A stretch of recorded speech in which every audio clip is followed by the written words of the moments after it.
Man, this acts like a good one.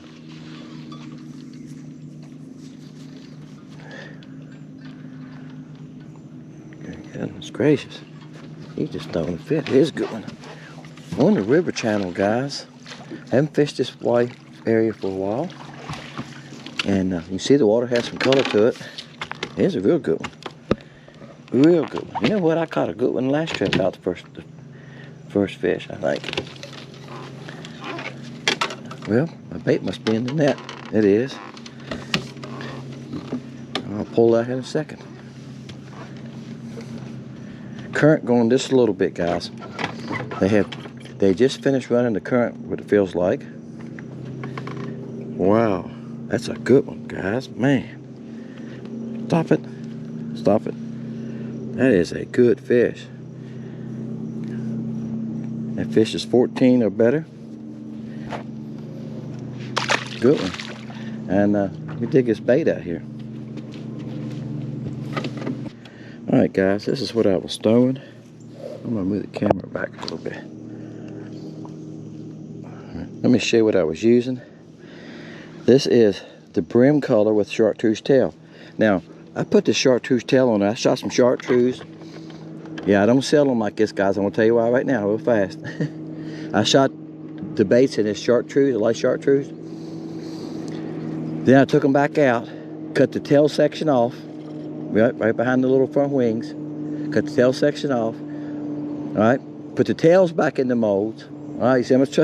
Then I shot the brim. But what else can you do? And I've been digging on my boat for it this morning. Is you can use the chartreuse dye. You can use red dye. You can use pink dye. You can use blue dye, right? And I made this video last summer, just like this. And I had one like this, and I took and used the dye, the chartreuse dye, and done it and showed you too, and it works just as well. But what I've done was, I've got about 4 colors here I've made. I'm calling them test colors. I made these playing around. And I put the chartreuse tail on some of them. A couple of them I think it's red. I forgot all I used now. I made them a while back, guys. There's a few crappie right here. Usually they're on this dock here, but see, those are bass. Bass have pushed them off. The spotted bass on this lake, I've told y'all, there's plenty of them. They'll get to where they're using some of these docks when it gets hot like this, and they push the crappie off of us. Now, if they're smaller spots, the crappie will stay there with them. If they're bigger spots, the crappie will move. That has changed the way the crappie hold on these docks this summer. I've noticed that. Last summer too, but this summer more. I think the population of spotted bass is just constantly growing here. Hi guys, I just seen a school of crappie come in. I'm on the same dock. I've been here a little bit. I done lost 2 jigs. Done lost 2 jig heads. Like I'm telling you, fishing these docks, you're gonna lose jig head. But the current's going this way, coming toward me. What's happening when I was on the front of the dock, throwing back in it? Yeah, some of y'all understand what's happening already. The current's going this way. I'm throwing like that. This is a post right here. The current's carrying my jig around the post. So, and the crappie are back behind the post. I've got to let it go back in there a little ways so you ain't gonna get bit. Well, the current's pulled me against my line, fish line against the post, so when I go to pull out, it's catching.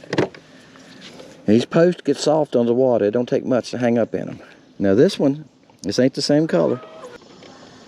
That's a decent little fish, about 10 inches. This one is wild color, which is pumpkin seed. Don't you smack my camera. Which is pumpkin seed chartreuse tail. The other one's brim.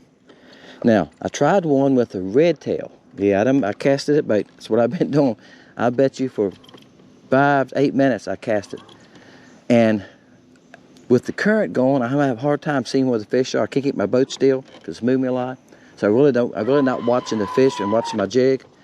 You know, I don't do that all the time anyway. Once I find out where they're at, I just fish, and I'll check once in a while. So what I done was I came around the dock so I could throw with the current. That's why I'm facing this way. You can see my trolling motors running all the time because the current's pushing me. So I could look back and see where they're at. And they're about 12 feet back there from this side. So, and the opening right there, as you can see, is not nothing. It's like this. Yeah, it's about 6 inches. Yeah, to go 10 feet skip and a 6-inch opening, it's tough. But I threw it back far as I could, and I gave it a little slack so the current would pull it some so it'd fall this way. with the currents that are going, toward me. And I felt the bite. So I got closer to him that time. So I'm going to try it again. When you're fishing docks, sometimes you got to figure them out. If you got current, you got to be careful. Like I said, the current can hang you up, and the fish will stack up with the current. Now, they're back there so far, if I told you before, when the current's running, they'll get back on the dock further. If there's no current, they'll pull out toward the front of the docks. But when the current's running, they seem to get out of the current some if they get closer to the bank. And I reckon all the posts and everything in the dock, and I think the current's not as strong closer to the banks. That's what they're doing.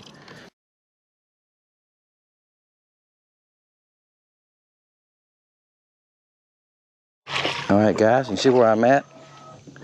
That's what I was telling you. They pull back close to the bank. To me to get to them, I had to come back here with them. So I'm trying to keep my boat off these rocks. That's the only thing I'm worried about. Whoops. Bait come out of his mouth. It wouldn't hook very good, I can see that, but get off my shoes. I don't want to go home smelling like a fish. So I threw right here. Right under these white chairs. He got a little mark on him. He's about 10 inches. I tell you what, guys, I've caught a lot of 9-10 inch fish this year. That's a good thing. They go like, what? You know what? Next year this time, they're going to be 12-inch fish, right? We ought to have a good crop of decent-sized fish next year. Bam. Did I say bam yet? All right, guys, switch colors on you. Switch the rods too, didn't I? Then when I broke off both these rods, I just retied both of them at the same time. And gotcha. Came out of his mouth. Look, as soon as I touched him, it came out. This one's black, solid black. He ain't quite 10. He's probably 9.5. Same place. I'm throwing back in that crack right there. And this opening right here, last opening. Last year, somebody asked me, Dennis, you don't have black. I said, no, I don't. I like to have some black. I said, how do you want? I can't remember who it was now. It doesn't matter. But somebody said, a couple packs. Well, I went on and made them. And I've had 2 or 3 of you ask me about black. And I've just said, order brim, I'll send you black. And that's what I've done. But if anybody's interested, I've got some. I probably have 2 or 3 packs. And believe it or not, this is the first time I've fished them. I just haven't got around to it. And I thought about it this morning. I went, do I have any black with me? And I dug around and found them. Worked really good. These tails almost look smoked, don't they, with the black. But there you go. And you could dip this in chartreuse. You dip it in red. They would dip easy with that lighter tail. All right. That's 3 colors. Now, like I said, I had the red tail. I'm going to try it again. And I made a video. Y'all probably already seen it. Using dual colors and different colors in the cricket. But we had a cricket hatch. Dennis, say it the right way. We had a mayfly hatch. You can still see some dead ones. Now, I haven't seen any. There's a couple that might be live. We had a mayfly hatch this week. And I said that in the video. And they were just flying everywhere. Now, like, when we crossed the bridge, it's a bridge about 3 miles up. It's an interstate bridge. 3 or 4 miles. When you cross that interstate bridge, and the mayflies are hatching, they're up in the road too, right? And my wife seen them. She came home and she said, hey, she didn't get home till after dark. She said, there were some kind of bugs all over that bridge. They were smacking my car and so forth. She said, the whole front of my car's got bugs on it. I said, they're mayflies, they're hatching. She said, what's that mean? I said, that means I'm going fishing tomorrow. So I went out and made the videos, and I caught plenty of fish. I don't see as many today, but still, they still got mayflies on their mind.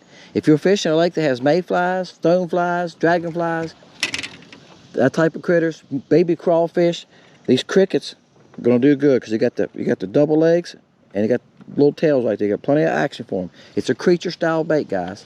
All right, you want to see if I can catch another one on the black?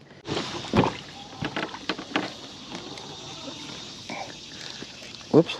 I'll tell you what, they like this black. Next cast. Oh, he got me. All right, guys. You know what? Y'all have heard me say that. I'm gonna grab him like this. I hate grabbing them like that. Sometimes somebody you get to stop them from flopping.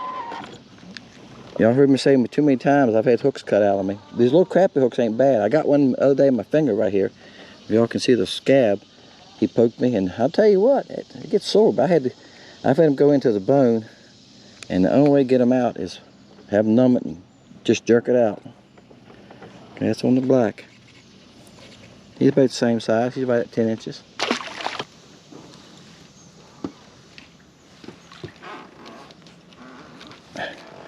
Bam. Get my camera to come on. My camera has a mind of its own sometimes, guys. And I pushed the button a couple times and finally it beeps.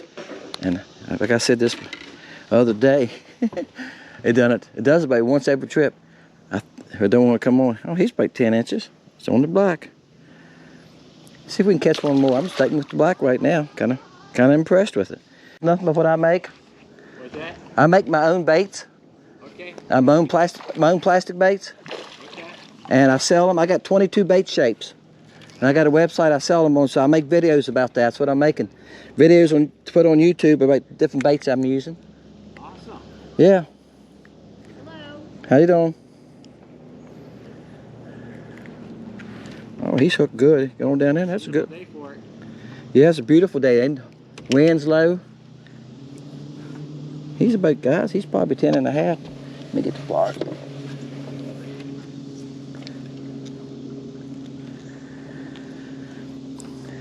That hook went all the way through. Got it. This is on the black. Not a bad fish. He's probably, no, he's not quite 11. He might be. He's pushing it. Good one. Ain't nothing wrong with that, is it? Bam. All right, guys. Said I was going to catch a couple more and end it. There you go. I don't have many I caught. Like I say, I've learned already here lately. The shorter I keep them, the better off I am sometimes. I keep my videos, the better off I am. Thank y'all for watching Fishing Lake Country. There was just a video catching them with some different colors. And none of these colors I sell, but that's how I do. I go out and fish colors, decide whether they're good or not. If I like them and seem to work good, I come back, make stock, put them in the site. And that's okay. It takes me a while to make stock. I still have my bait shop back together all the way. I heard me say a couple weeks ago, last week I think it was, I tore it down. And we had all this rain. We've had rain every day, guys. It rained yesterday. It rained. We've had rain every day for weeks. Like the last 3 weeks, it's only been a few days that it hadn't rained. And there's so much moisture in my shop. I got dehumidifier running in there, and I have emptied it. It holds a gallon. I empty it 4 to 5 times a day when I'm up moving around. Emptied it last night. Went out there this morning. Of course, it's full, done cut off. And it's back on 90% humidity in there. There's just so much moisture in that shop, it's hard to even work. So I'm trying to get rid of that. And like I said, I reorganized it some. So I'm hopefully get back in working in the shop this week. Appreciate y'all, guys. See y'all next time. Fishing Lake Country.